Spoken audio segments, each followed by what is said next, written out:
In letzter Zeit, liebe Zuschauer, bekommen wir immer wieder viele Mails. Und zwar alle mit dem gleichen Inhalt. Bitte, bitte gebt uns mehr Wölfe im Schafspelz. Und das machen wir natürlich. Da sind sie. 3 an der Zahl, alle mit wundervollem Klang. Hier kommen sie, die Wölfe im Schafspelz Reloaded. Und ein echter Wolf im Schafspelz lebt davon, unterschätzt zu werden. Man muss nicht immer gleich sehen, was er wirklich zu leisten imstande ist. Unser erster Kandidat heißt Seat Leon Cupra R und das Teil ist ein echter Wolf im Schafspelz, weil von außen sieht das Teil nämlich komplett aus wie von der Stange, außer vielleicht, dass die Felgen ein bisschen groß sind. Aber das ist wirklich alles. Ansonsten komplett normal. Und das Schöne ist, da vorne sind 265 PS unter der Haube. Und wenn die anreißen, dann ist hier wirklich Spaß angesagt. Denn für den Sport von 0 auf 100 braucht der kleine Wolf gerade mal 6,1 Sekunden. So geht's dann weiter bis 250. Die Insignien der Vitesse sind dezent. Cupra heißt die sportliche Variante gegenüber der Serie. Das kleine R setzt noch einen obendrauf. Der Nachwuchswolf ist für 31.000 € zu haben. Die Ausstattung ist umfangreich, das Interieur funktional und voller Plastik. Doch für die Zielgruppe das Wichtigste: Power, wie man sie sonst nur bei Sportwagen findet. Und genau das stellt auch gerade Matthias fest. Power ohne Ende.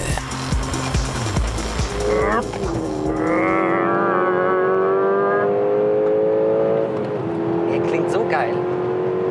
Also ich habe selten so viel Spaß in einem Auto gehabt, was weniger als 300 PS hat. Entschuldigung. Spaßhemmend hingegen wirkt das nicht ganz auszuschaltende ESP. Wenn ich hier so in die Kurven einlenke, kommt das Heck raus und dann greift er ein, obwohl ich schon leicht gegenlenke. Also das dürfte eigentlich nicht sein. Da müsste er viel weiter rutschen lassen und dann würde ich halt bestimmen, wann ich gegenlenken möchte. Genug gemeckert. Auf zur Mission Wolf im Schafspelz. Der Cupra R sieht eigentlich schon aus wie ein Schaf. Hier hinten das Auspuff-Endrohr, das ist eigentlich relativ zahm.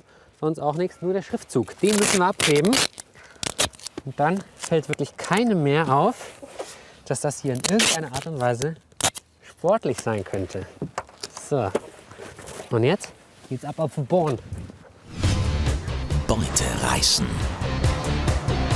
Mal gucken, ob sich irgendwer traut. Ich darf ja gar nicht so schnell, ne? Ich setze mich mal so mit 130 Tempomat auf die linke Spur. Hä? Da kommt schon irgendwer. Matthias legt sich auf die Lauer. Nach Futter. Aha. Da nähert sich schon jemand mit leicht überhöhter Geschwindigkeit. Lichthupe, Blinker links. Das mag ich gerne. C-Klasse, Kombi. Da mache ich natürlich Platz. So, nehmen den Leon schon mal in die kurze Leine. Na, dann gib mal Gas. Was kannst du denn? Nix kann er. Ciao. Der Seat Leon Cupra R hat seinen Schafspelz abgestreift. Ja, C-Klasse ist weg. Mission erfüllt. Falsch. Erste Mission erfüllt. Und weil Matthias gerade so schön mit dem Stern tanzte, darf er gleich in einer E-Klasse Platz nehmen. Aber nicht im Fond, denn dieses Taxi fährt man selbst. Der 525 PS starke E63 AMG setzt seine sportlichen Anklänge wohl dosiert ein. Understatement pur.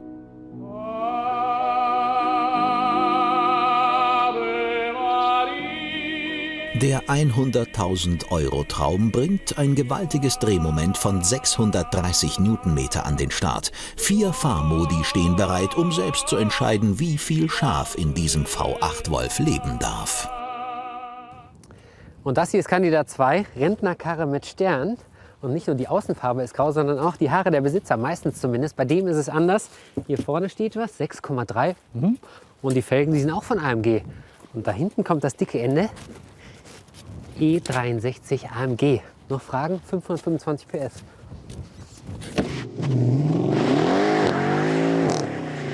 Zu Matthias Freude wandert die Kraft direkt an die Hinterachse. Push it! Dieser E63 ist einfach ein Quertreiber vor dem Herrn. Bis 300 km/h Spitze brüllt sich die Bestie den Weg frei. Ja! ein bisschen das Mettbrötchen hochgekommen beim Schreien.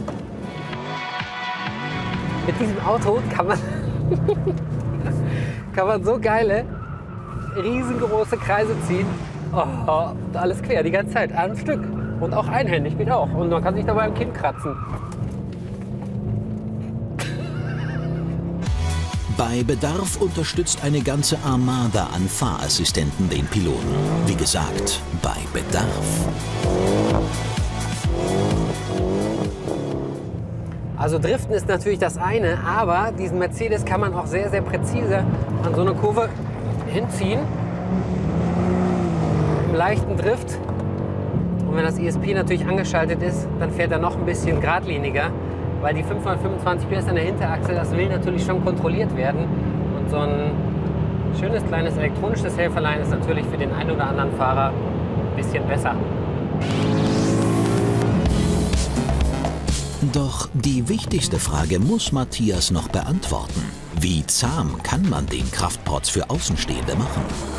Ja, zum Thema Understatement. Ich meine, das Auto sieht von außen aus wie eine biedere Business-Limousine. Also unauffälliger kann man nicht unterwegs sein. Wir müssen nur noch ein bisschen was abkleben.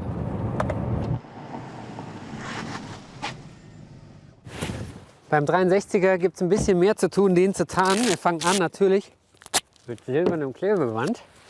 Ja, der AMG-Schriftzug muss weg. Der 63er auch. Machen wir das gleich mit weg.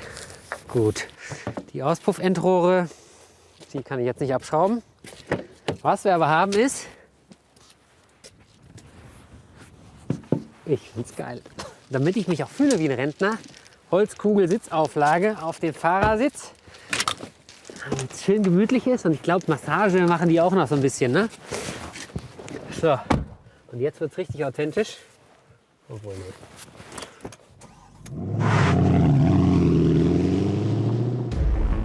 Nur der Sound kann Matthias jetzt noch verraten. Mit dem Mercedes E63 AMG wird es natürlich schwer, einen adäquaten Gegner zu finden, weil ich meine 525 PS, das ist einfach eine Hausnummer. Aber dafür hat Matthias den Wolf ja getarnt. Nun wird sich zeigen, wie gut ihm das gelungen ist. So, schön mit 120, wie sich das für eine E-Klasse gehört, auf der linken Spur. Dann der Beweis, die anderen trauen sich, die Tarnung funktioniert. Ich lass dich vertrauen. Der Herausforderer, ein Saab 9.5 Aero, immerhin ein Gegner jenseits der 200 PS. Doch wie viel PS hat der E63 nochmal? Richtig, 525. Matthias lässt den Power-Kombi stehen. Der hat die E-Klasse mächtig unterschätzt. Ich muss sagen, Test bestanden. Die E-Klasse ist absolut unauffällig mit abgeklebten E63 AMG-Zeichen hinten dran. Weiß kein Mensch, was das ist. Also das war ja schon mal sehr nett und sehr, sehr lustig. Aber es wird noch lustiger, Sie kennen uns. Einen haben wir noch und der hat ungefähr so viel PS wie die beiden zusammen. Ein Monster aus Carbon und Aluminium mit der Kraft von 707 Pferdchen. Und hier steht er, ein BMW M3 von Manhart Racing mit V8. Schöne Carbon-Heckklappe. Gut, die Farbe ist jetzt nicht so ganz unauffällig, aber hier unten drunter ist ein großes Herz mit viel Power. Und ich würde sagen, den hauen wir jetzt mal auf die Strecke.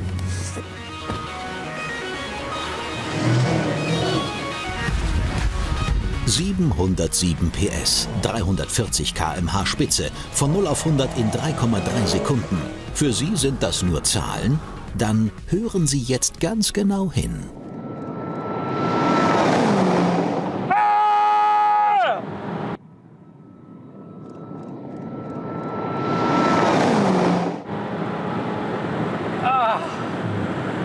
Ich glaube, ich bin gekommen gerade. In der Brust des Manhart M3 V8 Biturbo schlägt der Motor aus dem X6M. Dazu ein paar Änderungen an der Motorsteuerung. Fertig ist der ultimative Wolf im Schafspelz. Zugegeben, so richtig unauffällig ist der Manhart nicht, aber über 700 PS erwartet wirklich niemand. Das Ganze geht komplett an die Hinterachse, kein Allradantrieb.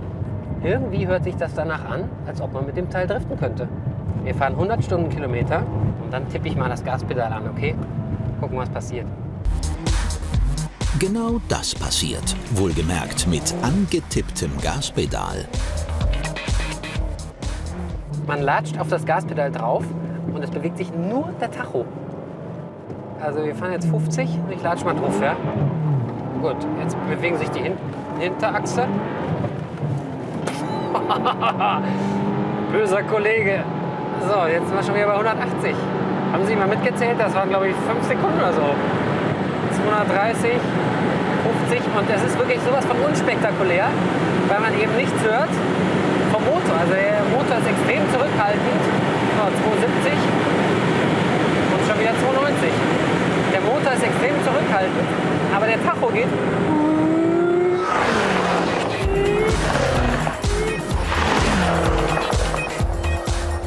Doch kann Matthias dem Mannhardt M3 den Schafspelz überziehen? So, jetzt wird der Mannhardt getarnt, obwohl ich glaube, die Rolle reicht nicht aus, um den schwarz zu kriegen. Ich suche mir einfach einen richtigen Gegner. Matthias' Gegner bekommen den M3 auf der Autobahn nur von hinten zu sehen. Ehrlich gesagt sind meine Adern immer noch voll mit Adrenalin von dieser Flugplatz-Action gerade. Jetzt heißt es Spaß mit hoffentlich dicken Gegnern. Matthias wartet keine Minute, da kommt schon ein Drängler. Och, was haben wir denn da? Einen blinkenden und lichthupenden Porsche. Ein GT3 RS mit 450 Pferdestärken. Der Fahrer weiß aber nicht, dass der M3 fast 260 PS mehr hat. Na Männer, habt ihr euch 450 PS geholt? Das reicht aber nicht. Machen wir?